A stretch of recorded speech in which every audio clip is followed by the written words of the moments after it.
Un saludo afectuoso y cordial a los televidentes de Televicentro, Noticiero El Comercio TV, este lunes 14 de octubre, con noticias positivas, quizás en forma relativa, pero es importante abonar en que la paz y el orden vuelva a Quito y al país, al trabajo, a la educación, tan fundamentales. Una sociedad no saldrá si es que no hay mayor producción, productividad, mejoramiento en la calidad de la educación. Luego del acuerdo con el sector indígena ayer para derogar el decreto 883 y generar un nuevo decreto, terminó el paro, los indígenas vuelven a sus lugares, a sus comunidades, pero ahora viene rehacer nuestro país, recomponer lo destruido por este vandalismo condenable que no tiene antecedentes en el Ecuador. Está con nosotros el presidente de la Cámara de Industrias y Producción de Pichinchi de la Federación de Cámaras del Ecuador, el doctor Pablo Zambrano. Lo hemos invitado para analizar, un día después de todo esto, cómo volver a la senda de la paz, el orden, el trabajo y la producción. Muy buen día. Muchísimas gracias, Miguel. En primer lugar, quiero ratificar el respaldo a la labor de la prensa nacional, de los comunicadores en el Ecuador. Quiero también darle mi solidaridad a Diario El Comercio y a los medios de comunicación y periodistas que han sido alevemente atacados por hordas y bandas de criminales perfectamente identificados y que han causado mucho daño en el Ecuador. Frente a su pregunta, ¿qué pasa el día después? Yo saludo, al igual que usted, que haya paz, que haya orden en el país, pero creo que hay heridas profundas en el Ecuador que se evidenciaron durante estos 10 días y que deben ser sanadas, curadas y debemos ver hacia adelante. Para el sector productivo nacional, este paro ha representado pérdidas por 261 millones de dólares diarios. Esto creo que es un asunto muy grave, porque si hacemos un cálculo plano muy rápido, si hemos tenido 10 días de paralizaciones, hemos perdido 2.600 millones de dólares. Y esto es gravísimo porque el Ecuador atraviesa un momento económico muy difícil. Como sector productivo nosotros hemos sido muy claros y nos reafirmamos. El Ecuador tiene que tener un equilibrio o balance fiscal. Si es que no tenemos un equilibrio económico, no podemos aspirar a crecer, a desarrollarnos, no podemos aspirar, si no hay un equilibrio económico, a cumplir con las necesidades que tiene una población tan importante como la población indígena en el Ecuador. Incluso, doctor Zambrano, ¿cómo atender a los indígenas si es que no hay recursos? A los sectores sociales si no hay recursos, ¿qué debe hacer el Estado ecuatoriano? ¿Cómo se generan recursos? Mire, este tema viene y tiene un origen muy claro que se llama populismo. El populismo en América Latina y en el Ecuador hace que tengamos una constitución, como la constitución aprobada en el año 2008, que establece una serie de derechos, de garantías, de ayudas, de asistencias que requieren el financiamiento adecuado.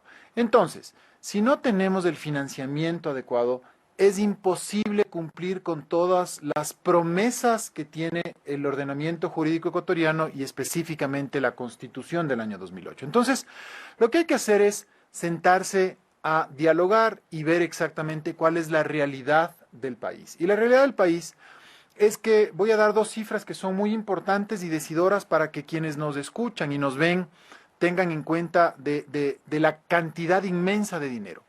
La primera cifra, entre el año 2009 y el año 2018, el Ecuador acumuló un déficit fiscal de 31.000 millones de dólares. Hay que precisar, gobierno de Correa.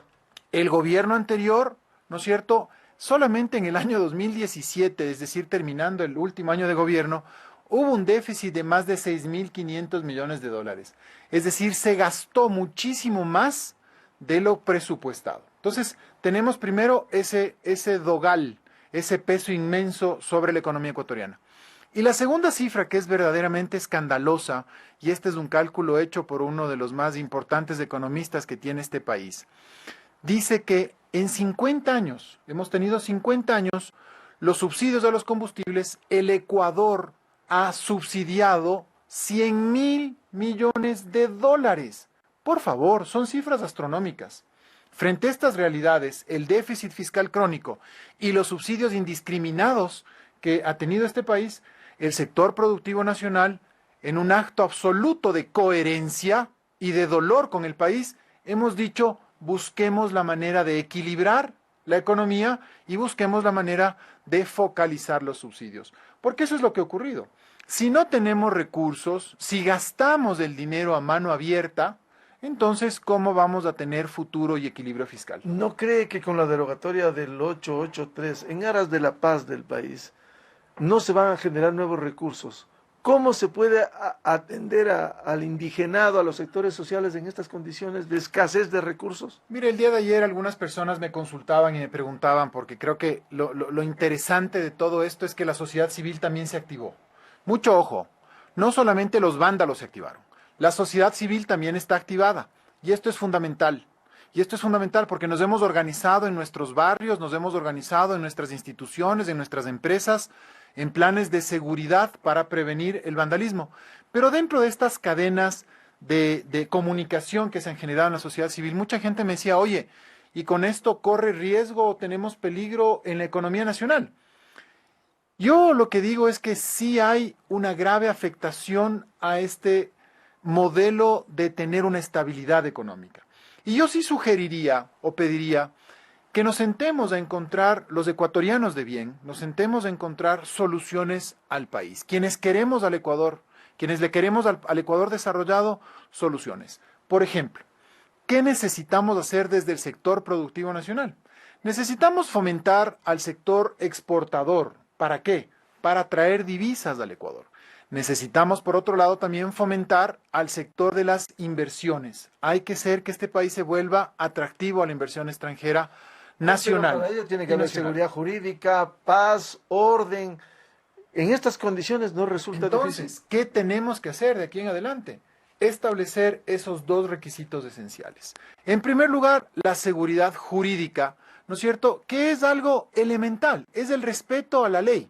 Pero en estos 10 días hemos sido testigos de todo lo contrario. Por eso creo yo que las heridas que yo mencionaba hace un momento deben sanarse y curarse y tenemos que llegar a acuerdos como país.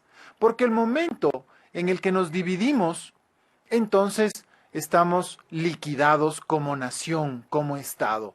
Por eso yo hago un llamado nuevamente, lo hemos hecho durante toda esta semana, a la unidad. Un llamado a encontrar consensos y normas que nos permitan tener un futuro como Estado y como sociedad. En ese llamado implica que todos los sectores, porque aquí nos va a tocar contribuir a todos, primero para restablecer plenamente la normalidad y segundo, rehacer todo lo destruido en estos días. Exactamente. Las pérdidas son cuantiosas. El sector productivo va a apostarle una vez más al país. Nosotros, como sector productivo, creemos en el país y ahora que ya se puede recuperar la movilidad en las carreteras, podemos ya transportar nuestros productos, porque un tema que también es fundamental, no nos olvidemos, para que los ecuatorianos en la mesa todos los días podamos tener pan, leche, agua, entre otros bienes de primera necesidad, carne, huevos, lácteos, no nos olvidemos que todo es una cadena productiva.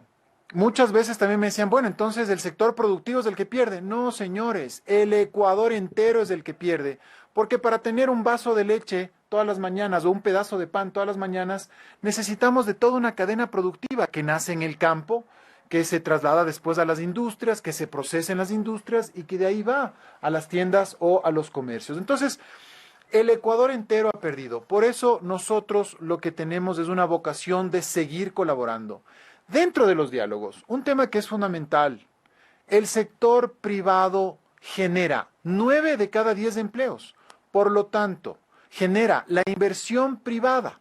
Por lo tanto, debemos ser tomados en cuenta también dentro de todos los diálogos que se están haciendo.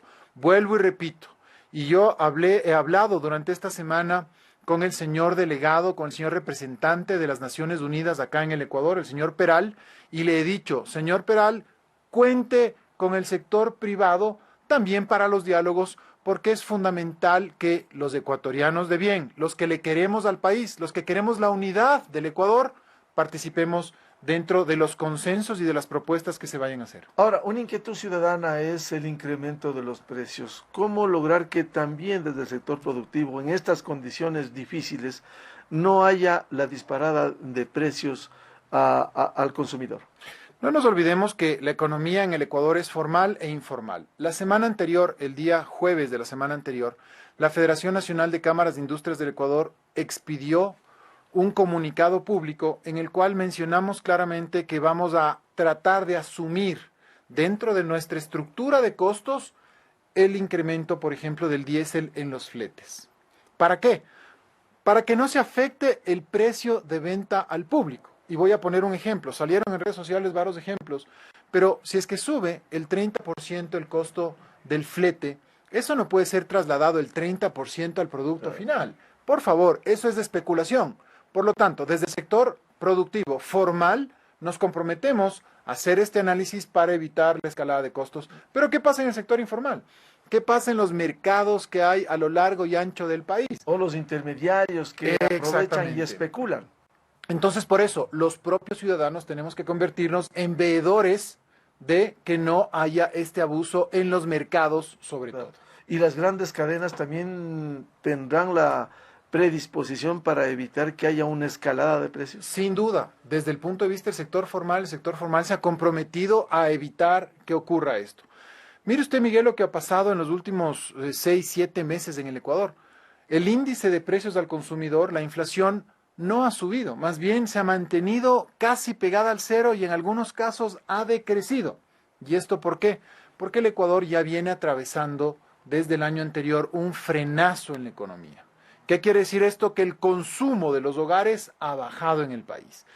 Y entonces, si a esto le añadimos una situación como la que vivimos durante estos 10 días, vemos que el consumo, el sector productivo, se ha visto afectado gravemente por esta paralización. Y les digo yo, el sector productivo somos todos los ecuatorianos, no nos engañemos. Somos los pequeños productores, los microproductores, los medianos, los trabajadores de las industrias, los señores choferes que tienen que transportar los bienes a lo largo y ancho del país y que también han sido inmovilizados en ciertas zonas. Gracias a Dios, el día de hoy hemos recibido reportes de que con la apertura de carreteras ya se han podido movilizar, pero hay camiones de empresas donde están ecuatorianos, como todos nosotros, padres de familia, que han vivido 9 días de un infierno al estar sometidos en estas condiciones inhumanas. Incluso con destrucción, como ocurrió en las florícolas aquí en la provincia del Cotopaxi. Eso ha sido terrible. Mira, en nombre del sector florícola, nosotros en la Cámara de Industrias y Producción tenemos empresas florícolas, pero también quiero expresar al gremio de Expoflores, de la Asociación de Exportadores de Flores,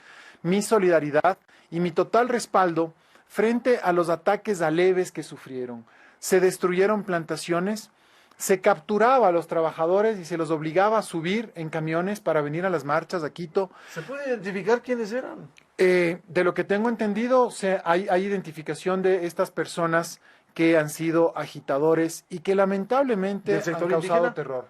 No tengo exactamente la información, pero en comunidades como Cayambe, la población mayoritaria es indígena, en comunidades como La Tacunga, Ambato, donde también hay estos sembríos de flores, que lo más grave, Miguel, es que el 90 y pico por ciento, el más del 90% de la mano de obra y trabajadores en el sector florícola son mujeres. Entonces aquí se ha afectado el empleo de la mujer en el Ecuador.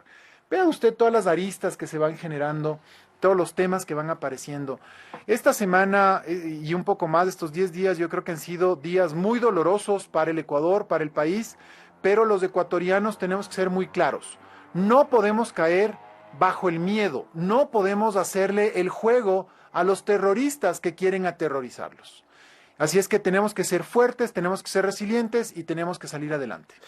El doctor Pablo Zambrano, presidente de la Cámara de Industrias y Producción y de la Federación de Cámaras del Ecuador, en el noticiero El Comercio TV a través de Televicentro. En las radios continuamos el diálogo en Platinum FM y Radio Quito, La Voz de la Capital. Y quienes deseen las entrevistas están en la página web del Comercio. Un feliz lunes y que vuelva la paz al Ecuador que tanto añoramos.